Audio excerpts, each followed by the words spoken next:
cover a system I use an awful lot in this gym called the Royal Court Workouts. Now, the Royal Court Workouts came from a book that I used to read many years ago when I was a professional MMA fighter back in the early 2000s.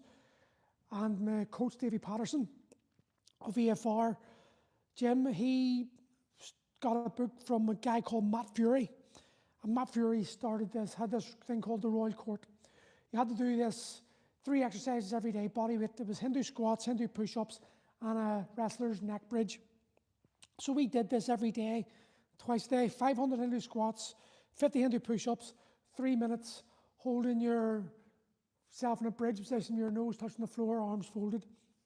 And it worked wonders, it was phenomenal. Sometimes you do it twice a day if you were training.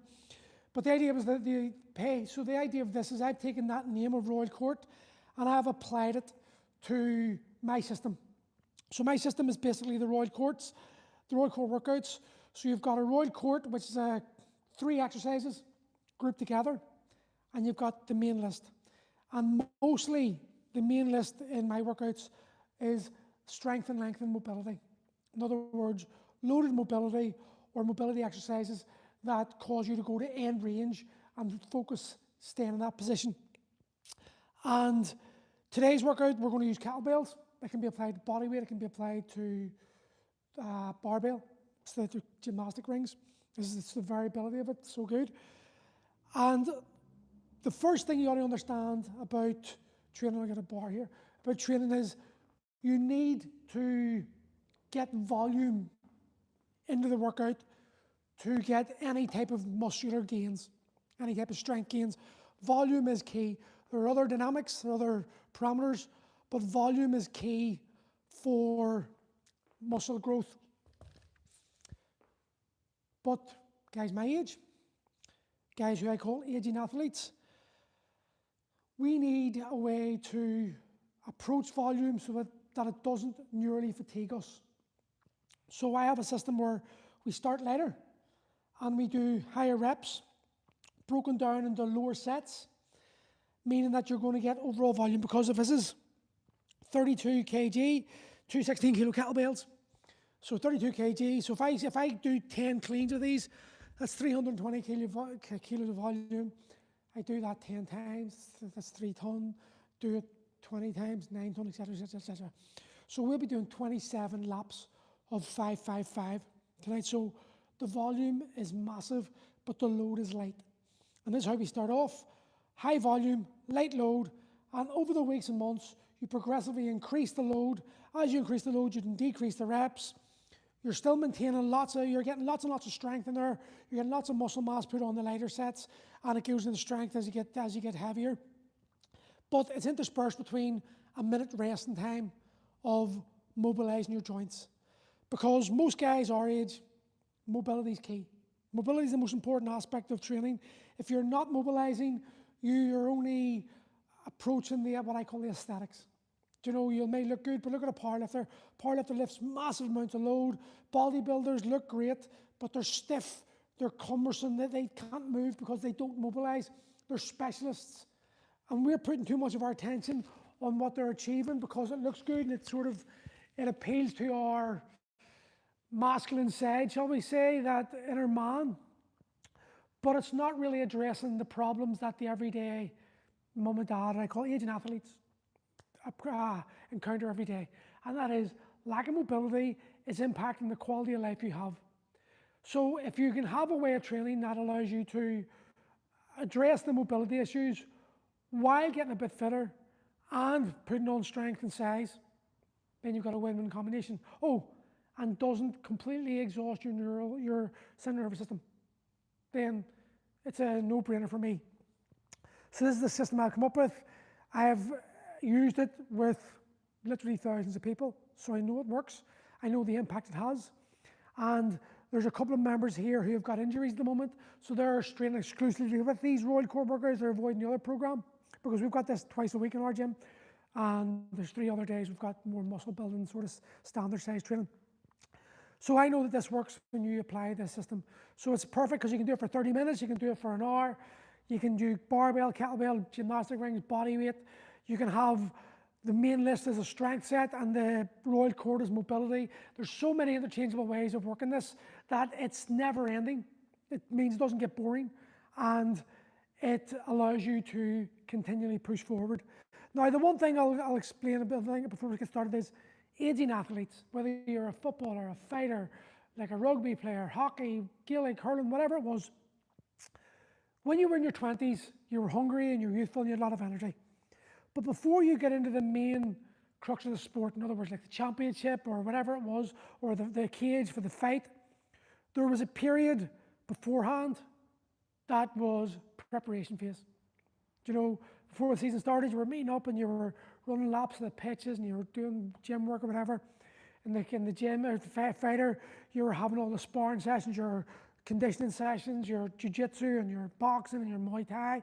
You're having all these different training modalities leading up to the performance. And I think guys my age, when they get started training, they still got that 20-year-old head in them, but you've got to realize you're 40, 45, 50, and you haven't trained in maybe 10 years. So that to understand this and recognize this is crucial, because your body is not operating the way it was, and it's not going to recover the way it could. But if you approach your exercise intelligently and take it from the aspect of this type of training is pre-season stuff, then you're going to be in a much better condition and position to push forward when these type of programs really ramp up. Now, I've got a program based on the Royal Court. It's 12 weeks long. That's going to massively improve your mobility while putting on muscle and strength. If anyone's interested in it, let me know and I can get you hooked up with it online. But it's really important to understand that you start light. And I can't say this enough, because the more you're kind to your body and give yourself time to step into it, because you will feel this tomorrow morning, then the better it is. So let's get started. The Royal Court today is going to be 5 double bell cleans, 4 squats and 3 rows. So cleans.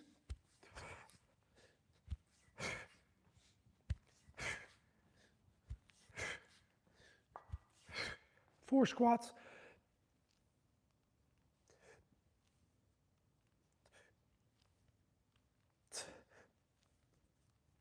3 rows.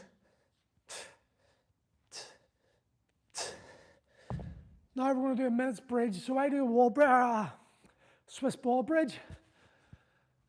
One of the big things people, men my age, is we do not do enough back bending.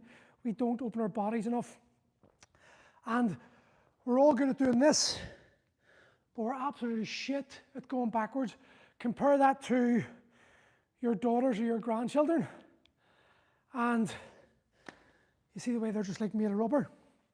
But again, like everything I say, it's impossible to ask a 40 or 50-year-old body that hasn't moved properly in years to do the things it once could as a child. But we can regress the exercises to allow the nervous system to start adapting and becoming familiar with the positioning you're looking, and over time add more stimulus, add more stress to the movements as you become stronger and more comfortable in the position, allowing you to gradually, slowly but surely, step into it. So this is what we're doing with Swiss ball. I've got a ramp. I don't know if I can do this because I dislocated my shoulder a few weeks ago, but I'm going to start loading the movement. So all you're doing, the bare stand there, the bare basics, no, I won't be able to do this properly, is just to stay like this. Reach over the ball. Now you've got a minute here. It's hard to time a minute on the clock when you're facing away. So what I tell people to do is use their breath. And this is the perfect opportunity for you to relax into your breath and feel where the muscles are tight and sink into them. And you're going to take a deep breath into your belly through your nose for 5 seconds. Out.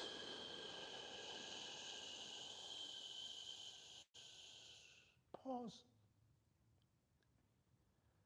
So it's in for 5, out for 10, pause for 5. That's 20 seconds. That means you do 3 laps of that, and that's approximately a minute for you. And it's getting comfortable with this, because this gives you the opportunity to become familiar with what you're doing in a way that allows you to do the movement and step it up from there. So you don't worry about pushing into the bridge at that moment in time. You just get comfortable leaning over the ball, stabilising yourself. I've got a ramp so my wrists don't take as much impact, and slowly over time you'll build up that into doing a full bridge. So you're going to do 3 laps of this. Back in the Royal Court.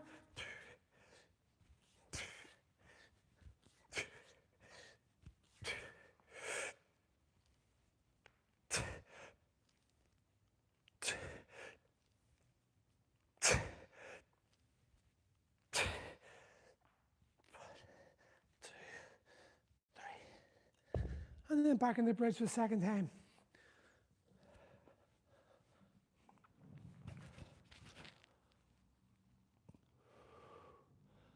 I think one thing that has been lost within the noise of Instagram and the need to be more extreme and have eyes on your training and be situated as like an expert, what's been lost is just understanding that the basics never change.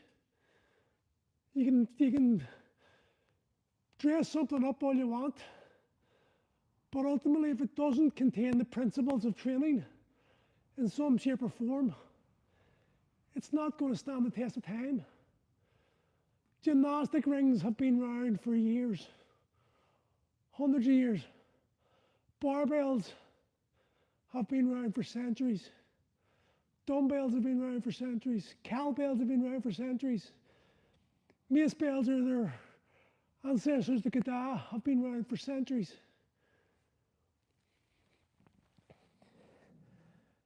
They work as long as the people using them do the work correctly. And it's like, because we're so easily distracted and we're so in need of entertainment rather than education, we're creating this culture where absolute retrobates within the industry are getting a lot of validation.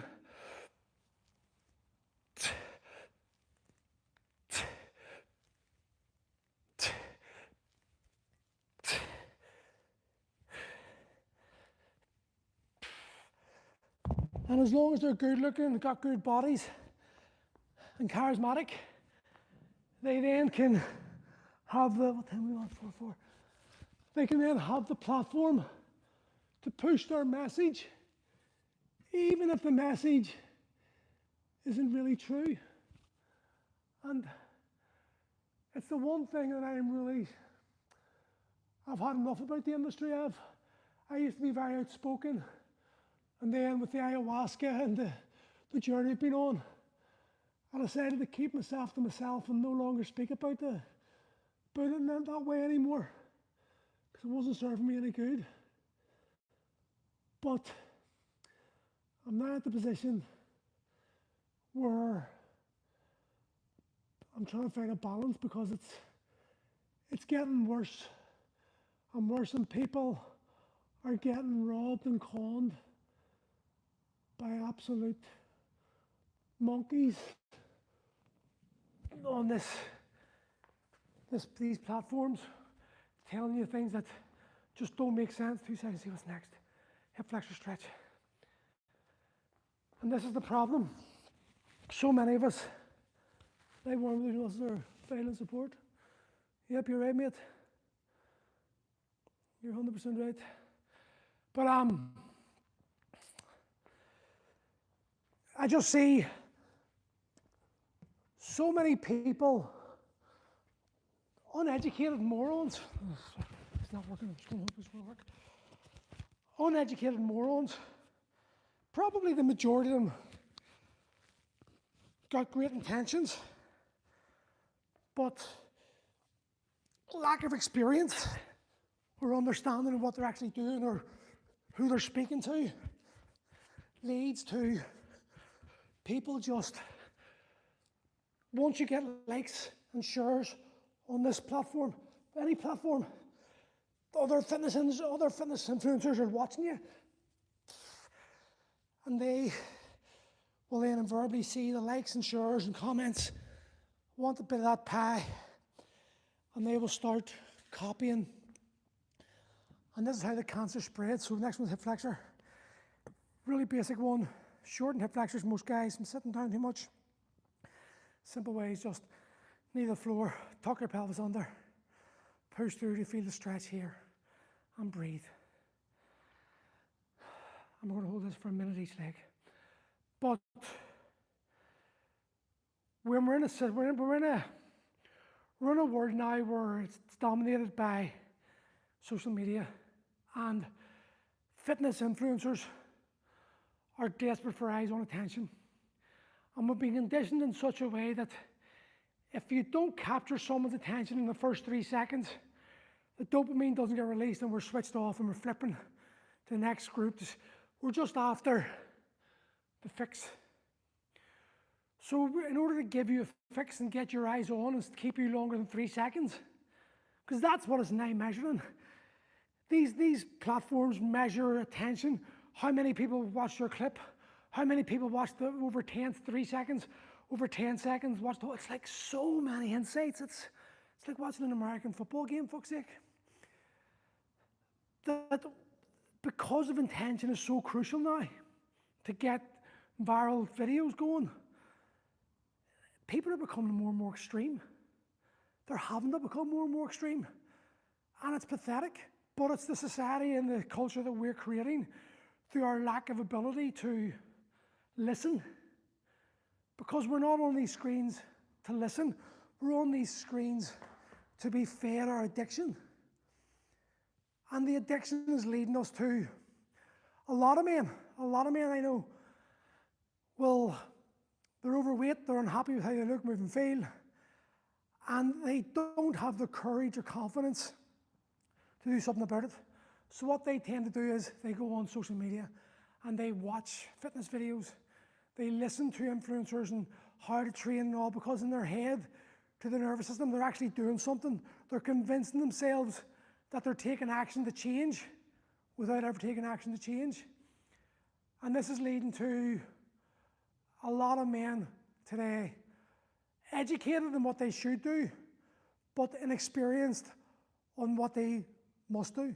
Do you know, it's easy to tell everyone what you should do, and you know about calorie counting, you know about kettlebells, you know about barbells, you know about HIIT training, you know about high rocks and all these things, but you never do anything to actually get involved in it.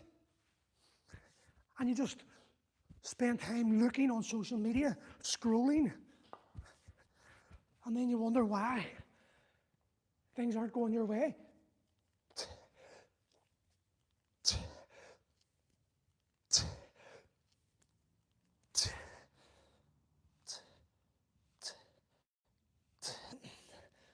And I talk about the same things over and over again, because in my experience, the principles remain the same.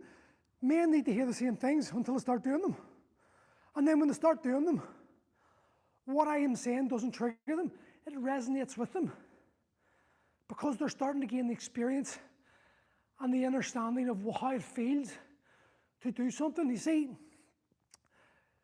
I'm big into psychology and the emotional work, because I know that that is where most of our problems lie.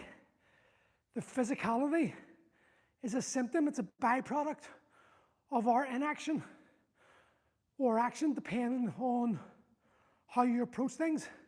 So if you're overweight, it's because you're eating too much and you're moving too little. And even though you're consciously aware of this, you're probably wondering why, and that's where the emotions come into. You're eating to suppress something, and you're not moving because your mindset isn't in a place to allow you to believe you can do this.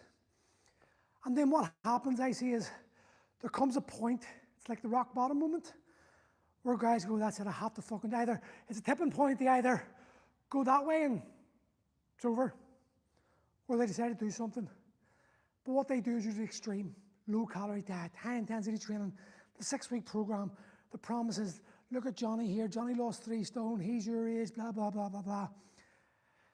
You jump in and you push hard, but you've still got the stress of the kids, you still got the stress of the wife and the job and the bills and the self-image and the shame and the guilt and your comparison trap where you're looking at other guys and you're thinking, why am I not in their shape? Why are they in better shape than me? And we'll just fall into this trip.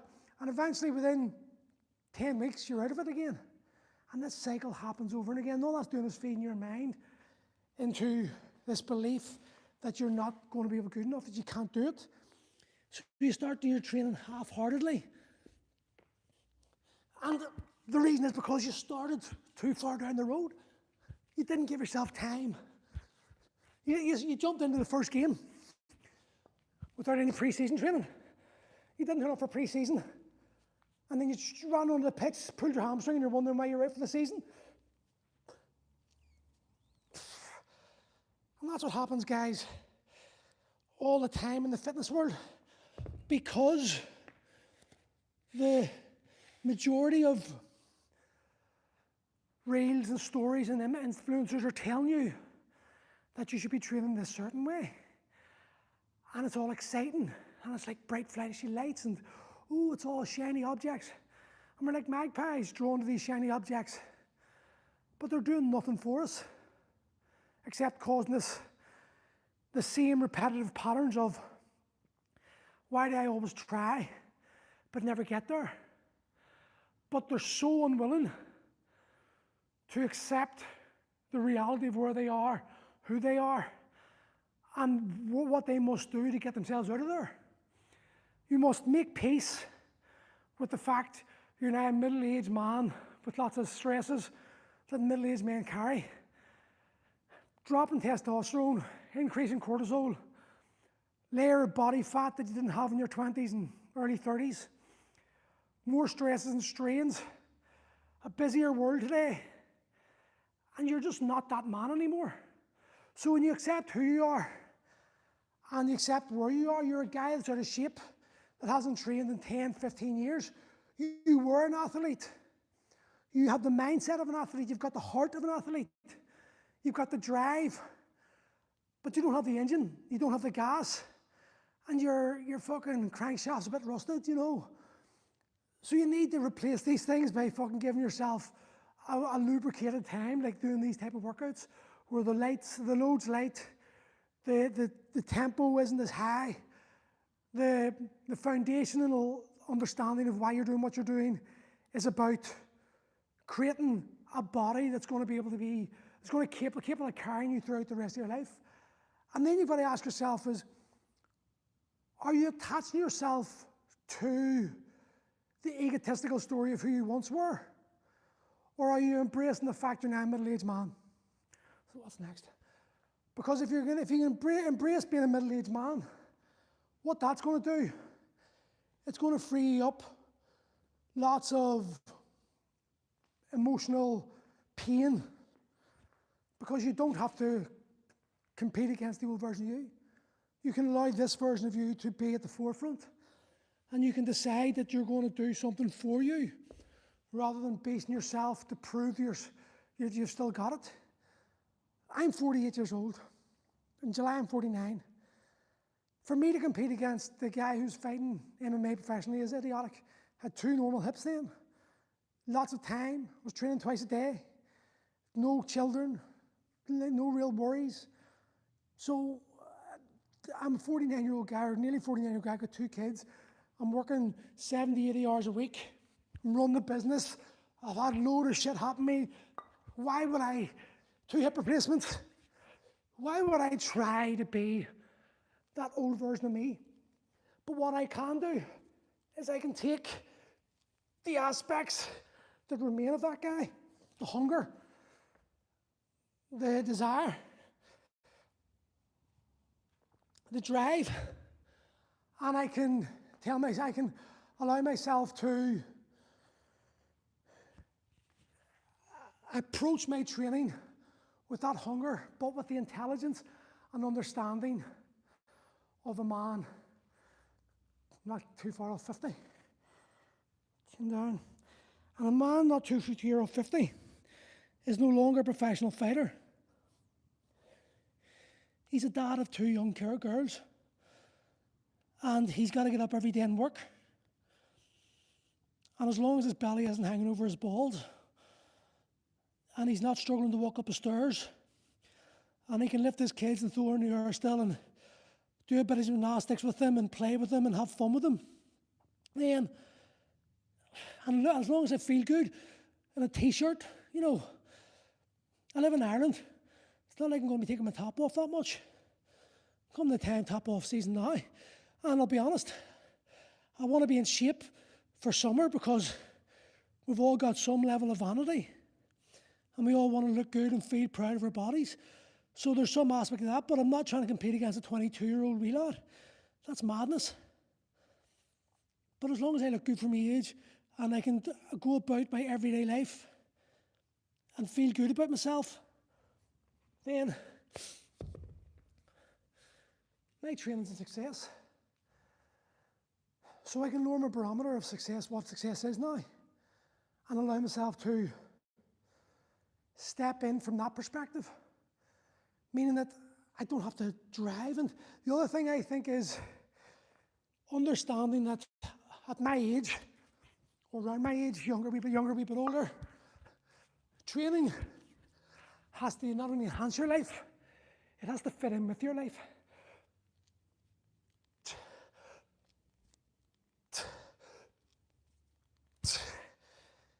It has to accompany it.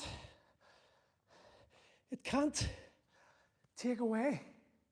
So if the training intensity is too much and I don't have the energy for other vital parts of my life, then there's no point in doing that training. It's not suitable. If it's causing me to get injured all the time, then it's not suitable. If it's causing me to be exhausted or taking me away from my kids or anything like that, then it's not suitable for my lifestyle. And I've got to learn to adapt. And too many guys, I think, hold on to this idea of the Arnies and the training as the way we used to train in the 90s. And it will mix it with the attitude of today.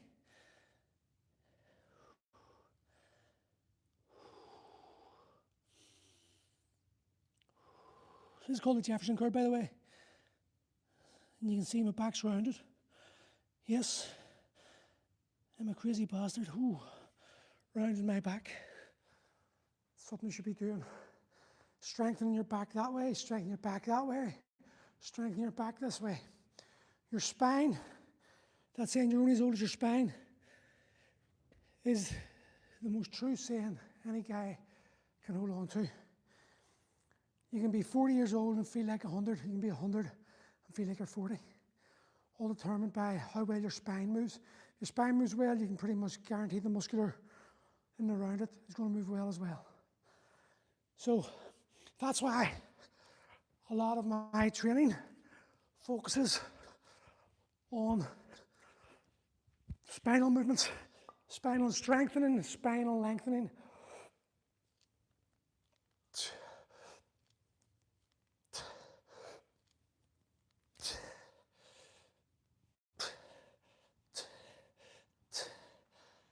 And right now, we're 20 minutes in, and I've got a light sweat on already. My breathing's lifting a wee bit, but I'm feeling good. And that's something else I think a lot of people need to recognize. Somewhere in the cluster of fuck that is Instagram, we decided that training must decimate your body. Photographs and reels of you lying in a heap, puking, showing the world, people you don't know, just how tough you are because you can push yourself in exercise, has taken over common sense. Listen, I'm watching young bucks in their 20s and 30s crying on Instagram because they had to pull out of a fucking high rocks competition.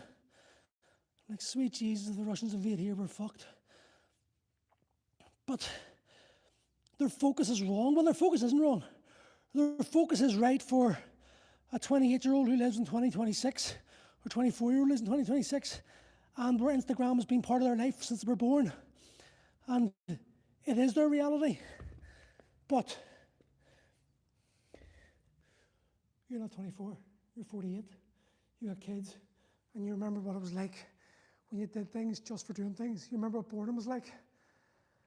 So why you feel the need to train like these kids are telling you to train, even though they've no idea what it's like to be your age, is just beyond my comprehension. I can't understand why so many men in their 40s are going to 20-something-year-old trainers to get in shape in the hope that they're going to somehow look like them. Well, congratulations if you do, but I guarantee you don't look like that in 6 months. Maybe 0.01% of men our age have got the genetics to maintain that 25-year-old body. The majority of us will always probably have a bit of pudge because we all like our beer, we all like our pizza, we all like our Chinese, we all like our excuses as to why we can't do what we want to do today. But as long as you can make peace of that and do something, you're going to be in a better position. And as long as you can, hold on, what's on next? Pec stretch. This one's going to hurt me. This is going to test my dislocated shoulder. So, quick anatomy lesson. A lot of us sit like this, we sit like this, we sit like this, or we sit like this the majority of our day. It's causing our pecs to shorten. Shortening pecs because we're not lengthening them. And we all do pushing movements. We want bench bro, and no one wants to do pull-ups because they can't do pull-ups. No one wants to do rows because they're boring. Don't get the eyes on the magnets. Look how strong he is. We all want to bench, we all do push-ups. But that's causing us to overdevelop the pecs, round the backs, the postural problems, the muscles are never switching on in the back. We're shortening them even more, pulling them into this position.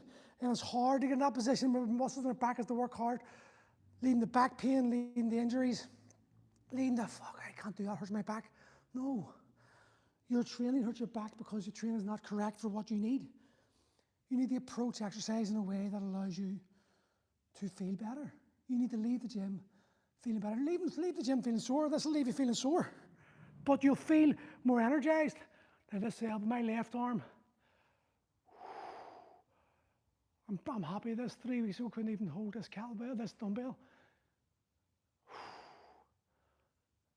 And that's the other thing about our age. It's also the reality is that our injuries take longer. So you're playing Russian roulette with injuries, because when you get injured, you're taking the chance of losing your mojo again, losing that motivation, losing that running streak you had. And that derails a lot of guys. And there's this internal battle for so many fellas about wanting to get in shape as fast as possible, but doing it in a way that doesn't leave you exhausted or injured. And I've yet to find a way to do that, to be honest with you. I've either got ways that will get you in shape over time, but you have to have patience, or I've got ways that will get you in shape in no time, but you have to accept you're going to stop training after you finish the program because you'll be so nearly fatigued and exhausted that you won't want to look at a gym again for another year. And you'll put all that weight back on, you'll rebound, and you have to start back where you're at. But sometimes I've said to guys, I'm experienced enough to know sometimes people have to go through that journey, that process, and experience it for themselves. They understand that that fucking tattooed baldy bucket fucker was right about what he said. And I only know this because of 2 hip replacements, because of my inability to take on board the advice I'm given today.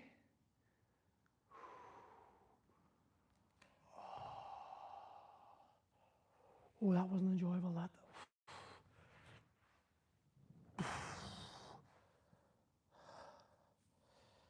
So I'm a big believer in the pain scale. When you're recovering from an injury, the pain scale of 4 is your guide.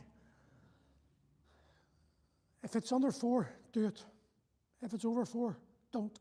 Regress the movement to allow you to keep it within 4. And over time, expand what 4 is. So the last 3 weeks ago, that was an 11 out of 10. Now it's about 3.5. So I'll continue doing it, and eventually that weight will be a 1, and 4 kilos will be 3.5. Slowly but surely I'll bring it up, and then we're strengthening. But when strengthening that range and loading it more and more, it's also lengthening and strengthening, meaning that you're getting the best out of both.